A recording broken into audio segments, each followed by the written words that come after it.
selamat siang semuanya. Kembali lagi di acara Titik Koma. Kali ini kita bakalan membahas nih tentang cara beradaptasi di lingkungan baru bersama teman kita, Ara. Dipersilakan perkenalan dirinya.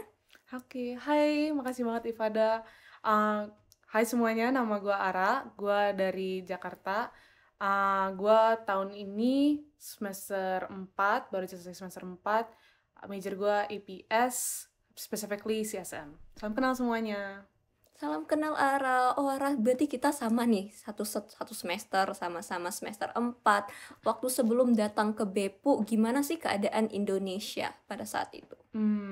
Waktu itu sih pas masih di sana, Indonesia tuh kan tinggi banget angka COVID-nya kan. Jadi kita masih keras banget di lockdown dan masih keras banget di apa namanya? Ya masih harus di dalam lah, harus karantina segala macam. Cuma jujur aja kayak gue sadar sendiri kalau misalnya banyak banget orang yang after the first 3 months jujur aja udah nggak terlalu ketat gitu loh. Orang-orang udah mulai keluar, udah mulai kerja, udah mulai pergi ke mall.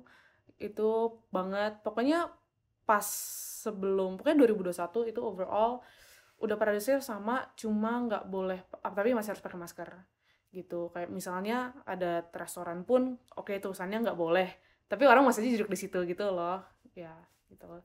Berarti kita bisa lihat nih ada beberapa perbedaan dari sebelum dan ketika COVID. Hmm, Bahkan ya everything itu bakalan different. Banyak sekali hal-hal yang udah berbeda, udah berubah, termasuk juga proses kedatangan ke Jepang. Boleh tolong hmm, jelasin gimana sebelumnya cara proses masuk ke sini? jadi waktu itu pas kita akhirnya dapat kabar Hmm, buat bisa ke Jepang, itu tuh kita dikasih tahu sama representatif EPU yang ada di Jakarta kan. Habis itu kita disuruh, they gave us like a list of things yang kita perlu lakuin, kayak kita persiapin dokumen apa, visa lah, bukti udah vaksin 3 kali misalnya. Terus kita perlu ngumpulin juga contohnya kayak, oh apakah vaksin kita diterima sama Jepang, karena kalau enggak itu beda lagi di tipe karantinanya gitu, kayak apakah karantinanya harus government facilitated atau lu boleh pilih sendiri gitu. Terus kita siapin semua dokumen itu, dan kita bahkan waktu itu ada di grupnya nggak yang buat ngurusin dokumen-dokumen kan. dokumen.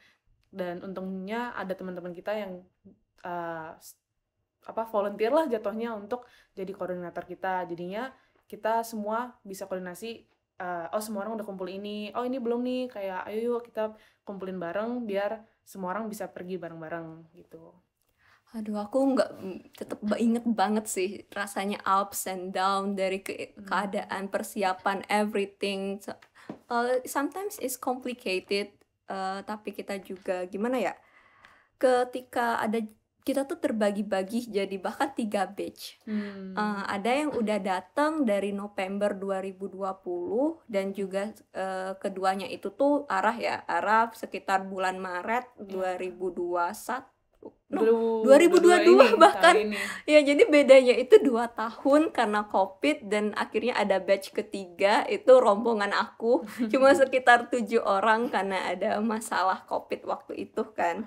Waktu apa sih, ada nggak sih perasaan waktu lihat temen-temen itu udah ada di Jepang, sedangkan kita sendiri 2 tahun masih di Indo, gimana perasaan Arab pada saat itu?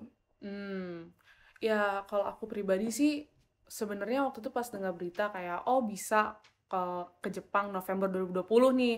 Tapi itu baru dikasih taunya definisi 1 bulan sebelumnya. Hmm. Jadi kayak seburu-buru itulah, segiri-giri itu. Terus, tapi masanya aku pribadi juga emang nggak bisa pada saat itu. Karena contohnya kan Jepang tuh perlu vaksin rubella atau MMR ya namanya, dan aku waktu itu belum, sedangkan itu kayak perlu 2 kali dan ada jaraknya. I needed more time, jadi aku emang nggak bisa. Jadi ya pasrah aja gitu. Tapi jujur aja sih emang pas ngelihat ada orang-orang yang bisa ke Jepang duluan, sekitar 18 orang kalau nggak salah, itu tuh ada sakit hati gitu kan, karena gue juga kepengen pergi tapi nggak bisa. Tapi ya udahlah, kayak untung aja teman-teman yang deket tuh masih di Jakarta juga, jadi ya anggap aja anugerah, kayak a hidden blessing kalau misalnya masih bisa sama keluarga, sama teman-teman SMA. Ya jadi walaupun sedih dan rada asem juga, karena kan kayak gue juga bayar buat sekolah di Jepang tapi gue nggak di Jepang, terus gue cuma online dan kayak ya sempat ada pahit sih, tapi ya udahlah, that was the situation then. Ya, situasi saat itu memang bikin perasaan kita itu campur aduk gitu kan. Dan pada akhirnya finally di awal tahun ini bisa datang ke Jepang nih. Gimana perasaan kamu saat itu? Nah, gue tau seharusnya jawabannya tuh kayak, oh gue seneng banget karena akhirnya bisa, tapi jujur aja pas denger awal-awal Maret lah ya, kayak akhir Februari, kayak oh bakal buka nih Jepang, gue nggak percaya. Kayak gue udah nggak bisa percaya Jepang bakal buka anytime soon gitu loh. Karena kan sebenarnya November 2021 itu juga sempet dibilang bakal pergi kan. Enggak, sabar. Jadi pertama awalnya pas anak-anak pergi November 2020, kita dikasih tahu Maret bisa buka, tapi terus tutup. Yes. Terus November 2021 dibilang bakal buka lagi. Terus kita bahkan udah bikin form akun Amaris gitu kan. Itu udah seneng banget dan udah kayak bilang ke keluarga besar, bahkan kayak oh aku bentar lagi bakal ke Jepang. 4 hari kemudian habis selesai bikin akun Amaris tutup lagi. Dan itu jujur aku sama temen aku kayak kita semua pada down banget, kayak bahkan aku pernah dengar ada temen yang kayak contoh mental breakdown gitu loh, karena ya ampun udah dikasih harapan tinggi lagi tapi terus batal lagi. Jadi pas yang kali ini walaupun jelas kita it took us around a month to prepare for everything, bahkan selama masa siap-siap itu pun masih kayak bakal tutup nih, bakal tutup, kayak masih 1 bulan bakal tutup, 2 minggu lagi sih tapi masih akan tutup. Bahkan baru benar-benar kerasa bakal ke Jepangnya sekitar pas udah naruh koper ke dalam mobil gitu, kayak naruh koper ke dalam mobil itu pun gue masih ngerasa 2 jam sebelum keberangkatan tiba-tiba Jepang bakal tutup, kita nggak jadi, batal gitu. Jadi masalahnya sekalipun udah sedekat itu pun masih kayak takut gitu. Tapi akhirnya pas udah di airport semua orang udah bareng-bareng, udah kumpul-kumpul dan kayak udah dadah yang itu, baru kayak oh my god gue bakal ke Jepang gitu. Jadi ya jelas gue seneng lah. Ya, walaupun ada perasaan senang, tapi sebenarnya karena sering banget gitu ya dicampahin guys, kayak di ghosting rasanya itu tuh. Kayak beneran bakalan pergi nggak nih? Kayaknya aku juga ngerasain hal yang sama sih. Sampai akhirnya bener-bener duduk di bangku pesawat baru mikir, oke, finally. Baru ada bener-bener di situ. Wow, dari begitu banyak perasaan yang campur aduk, proses yang panjang, dan finally you are here in Beppu di Jepang. Dan ketika datang ke Beppu Jepang itu tuh sesuai nggak sih sama ekspektasi kamu sebelum kamu datang ke sini waktu di Indonesia? Boleh cerita-cerita tentang itu? Kalau buat aku sih kayak gak pernah punya ekspektasi banget of what Beppu would be gitu loh, karena kayak sedalam-dalamnya gue research tentang Beppu, cari tahu tempat nongkrong lah. Gue inget banget waktu itu pas baru keterima, teman gue ada kayak, guys ini nih ada tempat di kayak masih di gunungnya, bisa nongki bareng di situ. Kayak oh my god, kita baru keterima mau udah mikir tentang nongki kan ya. Tapi maksudnya as much as I know about Beppu from the internet and like from my friends, dan kayak kan itu juga ngeliat story orang kan yang udah pada di sini, and also my other international friends on Instagram juga, kayak I still didn't have a good picture of what Beppu would look like dan segala macam. Jadi sebenarnya sekalipun ada tahu-tahu dikit, nggak pernah cukup untuk benar-benar punya gambaran Beppu bakal gimana. Jadi dibanding punya ekspektasi terus kayak apakah beda atau sesuai, lebih ke ya baru aja, everything's just new gitu loh. Aku cuma kayak oke ini baru, pelajarin, ngertiin, tentukan akan gue ikutin atau enggak gitu. Berarti dari situ kita bisa belajar nih, sebenarnya walaupun mau sebanyak apapun research itu nggak bakalan bisa mendeskripsiin sesuatu secara keseluruhan. Nah, dari Ara tadi bilang ada banyak banget hal-hal yang baru di sini yang mungkin berbeda sama Indonesia. Pernah nggak sih sebelumnya Ara mengalami culture shock waktu datang ke sini? I see. Kalau ngomongin culture shock sih, menurut gue I wouldn't really call what I experienced culture shock. Karena pada yang tadi gue bilang, dengan tidak ada ekspektasi, jadinya kayak ya udah mau shock apa gitu kan. Kalau misalnya shock artinya lu berharap akan A tapi ternyata B. Tapi kalau misalnya nggak pernah ada ekspektasi ya nggak kaget-kaget banget gitu loh, kayak mentok-mentok apa ya, kayak semuanya tentang cuma observasi, ngamatin. Kayak contohnya kita pernah banyak dengar kayak oh orang Jepang tuh milah sampahnya segini ya gitu loh, kayak harus pisahin plastik dan apa metal cans and stuff. Tapi itu pun bukan untuk oh my god gue capek banget gitu, enggak kan, kayak itu cuma sesuatu yang kita perlu pelajarin aja dan kayak get used to doing it too gitu. Jadi yang bisa gue bilang sih tentang culture shock lebih ke nggak terlalu karena gue punya ekspektasi gitu, cuma just like absorbing everything like a sponge gitu. Dari sini kita bisa belajar nih, kalau misalkan ekspektasi itu sangat berpengaruh dengan culture shock. Mungkin Ara bisa sharing-sharing ke teman-teman sekalian, gimana cara mengatur ekspektasi kamu. Karena ngatur ekspektasi bagi sebagian orang it's easy, but some people think it's so hard. Karena kita mau ada gambaran ideal, ada perasaan ingin mencapai sesuatu. Ara ada nggak tips-tips tertentu yang bisa bikin mengontrol nih ekspektasinya? I guess kayaknya buat ini yang mungkin bisa dibilang ekspektasi atau enggak adalah contohnya kayak kan gue dari Jakarta kan, jadi gue udah kepikiran oh dari ibu kota, definisi kayak kota besar yang apapun yang lu mau ada gitu, terus pindah ke Beppu yang kota kecil yang bahkan lebih sedikit orang populasinya dibanding kecamatan gue sendiri gitu loh. Kayak Beppu is that small to me. Itu gue udah kepikiran kayak oh gue bakal bosen, nggak akan gabut, dan kayak bahkan waktu itu gue nyari-nyari nggak ada kolam renang publik gitu loh. Kayak contohnya kan kalau di Jakarta bisa ke PIM buat kayak ada water parknya gitu lah, tapi kalau di sini nggak ada kan. Jadi gue kepikirannya ya udah, artinya udah siap-siap bakal ada bosan dikit. Tapi jujur aja itu dimana Bepur ada ngagetin gue, dimana sekalipun nggak ada segala macam mall atau apa, ada hal baru yang bisa gue lakuin gitu loh. Jadi it's always about having an open mind with expectations, dimana kayak sekalipun nggak ada ini, it doesn't mean that it doesn't kayak Bepur nggak punya hal lain gitu loh. Ya, jadi I would say untuk ngontrol ekspektasi, ya kayak if we keep our minds open, kita nggak bisa terlalu kecewa, nggak bisa terlalu ya nggak akan terlalu kecewa gitu lah. Bisa dibilang ya, kalau misalkan jangan sampai ada pikiran yang fix banget gitu loh, kayak stuck di sini, oh kayaknya harus gini nih, harus gini baru gue bahagia. Kayak kita nggak harus bisa gitu, kita bisa lihat dari hal-hal lain, hal-hal yang mungkin berbeda. Ya for example kayak Ara bilang, Beppu nggak ada banyak mall, tapi it has so many like beautiful natural place yang kita mungkin bisa coba, kita bisa observasi lebih jauh. Di situ juga aku dengar nih Ara bilang kayak kita harus mengamatin dulu, mengobservasi, melihat alternatif apa yang ada. Tolong jelasin dong lebih jauh, itu cara kamu bisa mengatur proses pemikiran seperti itu gimana?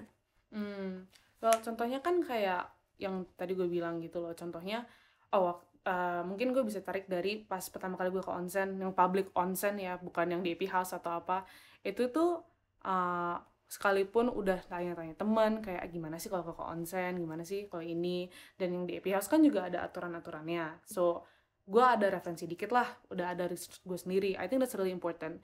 Kayak as much as you can observe dari yang lu lihat gitu sehari-hari, faktanya lu tuh ada internet gitu loh, kayak di handphone lu ada this source of information yang lu tinggal cari kalau misalnya lu penasaran tentang sesuatu kan. So I would really recommend do your own research, abis itu observe juga.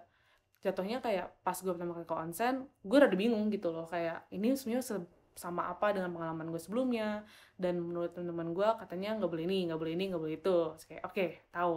Tapi itu pun gue masih ada salah, jujur aja kan. Tapi that's where you make mistakes, tapi lu belajar dari pengalaman itu gitu loh. Kayak you reflect back on it.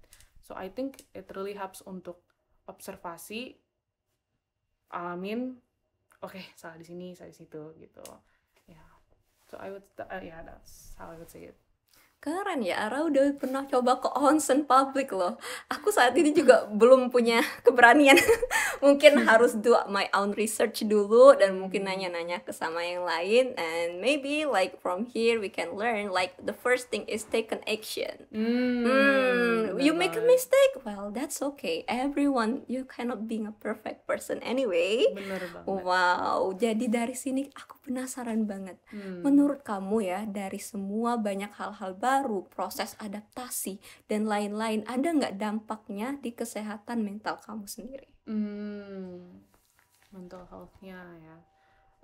Kalau menurut aku sih pasti ada gitu loh. Kayak as optimistic as I can be, pasti ada saat-saat dimana kayak ya ampun, kok kayaknya gue adaptasinya rada lama. Kayak especially kalau kita ngomongin tentang Baito. Ya ampun, ternyata gue tuh suka ngerasa sedih kayak left out banget, FOMO parah, dimana banyak banget teman-teman gue udah Baito. Itu masih mending kalau masih teman sangkatan, tapi banyak banget adik kelas, kohai, bahkan orang-orang yang jatuhnya bahasa Jepangnya seharusnya lebih parah daripada gue, tapi mereka udah Baito gitu loh, dan Baitonya di konbini lah, dimana mereka harus banyak ngomong segala macam. Sedangkan gue yang kayak walaupun udah di level berapa masih nggak bisa ngomong dan masih takut sama kemampuan gue gitu kan. Jadi kayak emang terkadang hal-hal kayak gitu suka bikin aduh kok gue ketinggalan banget gitu. Jadi I guess in that sense, yes there were like mental health impacts of like trying to adapt to everything gitu. Cuma thankfully gue ada teman-teman juga yang pada dasarnya situasi rada sama lah kayak gue, kayak mereka juga belum ini belum itu, dan kayak itu dimana juga jangan lupa yes teman-teman lu udah sampai sini, tapi lu nggak harus gitu loh, kayak we're all on our own journey, dan kayak go at your own pace. Itu penting banget. Kayak jangan ngerasa oh si A udah baito artinya gue juga harus baito. Kalau misalnya belum siap atau emang belum saatnya, ya udah gitu loh, kayak mending lu siap-siapin diri lu sendiri untuk biar bisa baito. Kalau lu ngerasa kekurangan di sini, ya belajar gitu kan, kayak practice more, prepare yourself gitu menurut gue sih. Di sini kita menemukan kata kunci baru nih guys, FOMO, fear of missing out. Kata ini nih gue ingat dulu itu belum famous banget sih, tapi akhirnya kayak terutama di era-era Instagram, kayak every year your achievement and you see it and you start to thinking like what am I doing in my life? Like questioning yourself about that, and you put a pressure into yourself. Kalau Arah tuh, gue kan udah dikasih sedikit tips nih tadi tentang gimana jangan membandingin diri sendiri. It's always like in the practice it's kind of hard. Jadi untuk mengatasin FOMO itu, if you make it like in a really short sentence, like what you gonna say to everyone who feeling that kind of FOMO right now? Gimana ya? Aduh, kalau cuma satu kalimat juga rada susah. Apa? Satu paragraf boleh? Paragraf. Enggak ya? Ada word count-nya. Ada word count. I would say buat orang-orang yang ngerasa mereka lagi FOMO tuh kayak apa ya?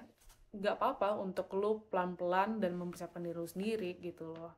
Kayak kalau misalnya lu ngerasa belum siap, ya udah take your time gitu. Kayak thankfully we do still have time untuk learn about ourselves, dan kayak ya apa ya, self development lah maksudnya. Kayak menurut gue terkadang kita suka ngerasa oh gue udah umur 20 gue harus bisa ini gitu kayak it's okay ya.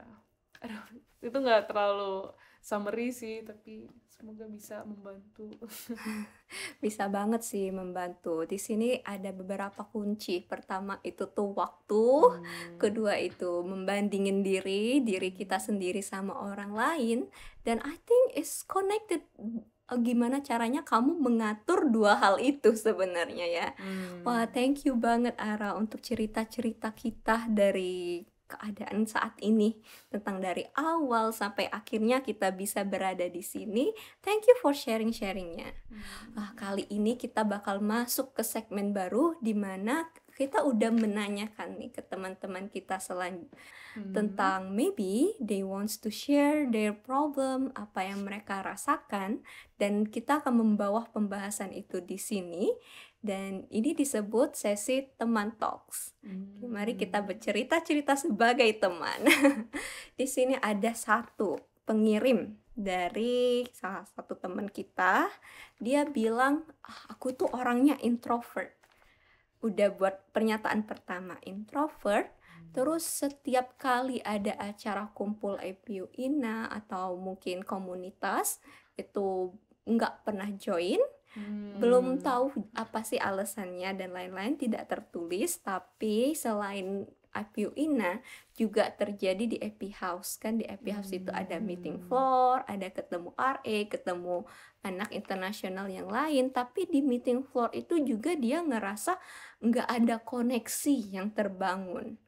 Di situ dia mulai ngerasa kayak mungkin hard feeling, like ada perasaan pressure, terutama kan not everyone can deal with kind of loneliness. Dan mungkin ada sebagian orang yang menjadi this is their first time living far away from home and it can be shocking them. Nah, kalau misalkan Ara sendiri ada nggak sih bukan ide, kayak tahap-tahapan yang harus bisa dilakuin oleh pengirim kita pada saat ini? Oke. Pertama, introvert. Jujur aja, gue sih extrovert banget gitu loh. Kayak dan definisi gue of extroversion tuh, gue suka dikelilingi orang. That's where I get my energy gitu loh. Jadi jadi mungkin gue nggak bisa ngomong as a fellow introvert gitu. Cuma yang gue mengerti, terkadang tuh kalau misalnya masalah tentang kayak nyari teman, what really helps itu tuh kayak menurut gue, what really helps is like punya satu temen, amin-amin, yang udah punya banyak kenalan gitu loh. Kayak satu temen yang kerjaannya kalau lagi jalan, hai, halo, dan kayak banyak nyapa gitu loh. Karena menurut gue itu bisa ngebantu banget kenalan sama orang lain gitu. Karena buat gue sendiri, gue punya banyak temen introvert nih, terus kayak misalnya gue lagi jalan sama mereka, gue juga sering kayak nyapa orang lain, dan terkadang itu juga suka hasilnya kita kan berhenti terus ngobrol gitu loh. Tapi di situ dimana contohnya orang kayak gue bisa kenalan kayak, oh btw ini temen gue si ini nama ini temen gue si ini gitu loh. Di situ teman-teman introvert gue bahkan juga udah pernah bilang kayak, gue orangnya suka di dalam-dalam aja, tapi setiap kali gue sama lu kayak kenal orang baru gitu misalnya.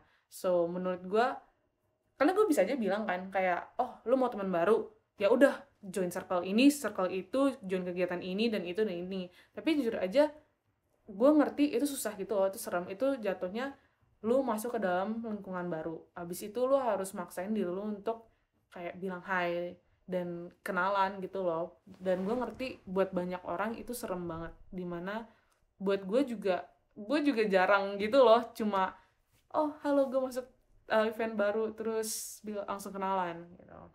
Jadi menurut gue paling gampang sih ikutin temen, kayak punya temen dari temen gitu loh. Kayak walaupun temen lu cuma punya 2 orang, that's 2 new friends for you gitu loh. Ya jadi menurut gue amin sih punya temen yang punya temen gitu. Ya that's what I would say. Waktu Arah cerita tentang tipsnya itu, wah, sebagai introvert saya tersenyum. Karena gue juga ngelakuin hal yang persis sama kayak gitu. Like I only have few friends, tapi dari orang-orang 1-2 itu nanti kalau misalkan gue mau ngumpul nih sama temen gue, gue ikut dong. Nah dari ikut ke mereka itu ketemu lagi sama 2 temen mereka. Nah dari 2 temen mereka itu ketemu lagi, nanti circle-nya membesar. Sampai akhirnya I keep in mind kalau misalkan temen lo, temen gue juga. Sungguh tidak tahu diri, tapi begitulah cara membangun relasinya. Jadi dari Ara sendiri dan jadi gue sendiri juga yang udah punya pengalaman itu, maybe you can try that. Walaupun it's okay kalau misalkan cuma 1 orang, bisa diperbesar lagi dari cara relasi yang mutual friends lah. Iya, ya jadinya mutual friends. Banyak banget yang kayak gitu. Wah, thank you so much untuk sesi-sesi kita kali ini. Kalau Arah itu gimana kesannya berbagi sama teman-teman, akhirnya bisa ngobrol di sini, ketemu kita-kita, dengerin dari curhatan teman kita ini, gimana kesan dan pesan yang mau kamu sampaikan ke sini? Kalau tentang akhirnya bisa ke Jepang, jelas gue bersyukur banget. Definisi kayak parah, gue seneng banget udah nyampe sini gitu kan. Tapi gue juga ngerasa sekalipun ada jarak 1,5 tahun, hampir ya 1,5 tahun lah gue sekolah APU dari rumah, dari kamar gue dan lewat Zoom doang, itu walaupun emang susah, there were like a lot of difficult times, gue masih bersyukur gitu loh, masih bisa sempat waktu untuk sama keluarga dan sama teman-teman, dan ya explore my city dan kayak Indonesia lah, mumpung masih bisa di sana. Jadi sekalipun emang susah, tapi ada hikmahnya juga lah ya, untuk bisa untuk nunggu sampai sekarang. Tapi gue juga seneng banget, jelas gue seneng banget bisa di sini, bisa ketemu sama teman-teman gue, karena kan lewat, menurut gue, as much as you can get close to somebody through the internet and everything, dan jelas ada banyak banget gitu loh. Kayak gue inget ada saat dimana pas teman gue datang ke sini, terus dia ngeliat temen dia dari jauh, terus mereka lari ke satu sama lain, dan kayak oh my god, akhirnya kita ketemu in real life gitu loh. Kayak gue harap semua orang yang lagi nunggu untuk pergi ke universitas mereka dan ketemu dengan mereka, bentar lagi kalian akan bertemu. Dan ya, because it's been really great being able to hang out with everyone in real life, dan ya make new friends gitu loh. Kayak gue emang personally orangnya lebih jago kalau lagi kumpul-kumpul, kayak ya kumpul-kumpul gitu, terus kayak oh hai, nama gue Ara gitu. Jadi ya, it's been great. Itu kesan yang dirasain ya pada Yeah. saat itu. Pesan-pesan buat teman-teman kita yang lagi dengerin. This is the last but the most important thing. Again, kan tema kita tuh tentang mental health. Menurut gue kayak, gue harap lu punya a circle of friends, kayak lu punya lingkungan yang bisa nge-support lu, dimana lu bisa open up, like truly be honest about your feelings and stuff gitu. Karena gue tahu ada banyak orang yang suka ngerasa gue tuh gak bisa ngomong sama siapa gitu loh. Kayak gue harap lu bisa ketemu orang-orang yang bikin lu ngerasa nyaman dan aman dan nyaman untuk mengeluarkan perasaan itu dengan apa ya, kayak in a safe space lah. I hope you have a safe space gitu. Dan buat orang-orang yang lagi berusaha untuk nyari teman, personally I do think at the end of the day it's about going like out of your comfort zone, or menurut gue mungkin juga dengan lu lebih vokal kayak tentang interest lu, kayak misalnya lu suka K-pop atau anime gitu contohnya ya, taruh aja di Instagram gitu loh, mungkin aja akan ada yang reply ke lu, dan kayak jadinya bisa mulai ngobrol gitu loh dari situ, kayak oh ternyata kita suka hal yang sama. I think it really helped me make friends too gitu. Kayak itu kenapa why it works to join circles or clubs, karena di situ kalian punya ketertarikan yang sama dan bisa ngomong dari situ. Setidaknya bisa ngomongin tentang kegiatan-kegiatan kalian kan. Jadi menurut gue lo bisa melakukan itu juga lewat sosial media gitu. Thank you Ara udah bagi-bagi, udah mau sharing-sharing cerita tentang pengalamannya pada saat ini dan lain-lainnya. Dan semoga untuk semua yang dengerin bisa kasih manfaat. Dan tungguin terus ya dari konten-konten titik koma selanjutnya. Bye-bye. Bye.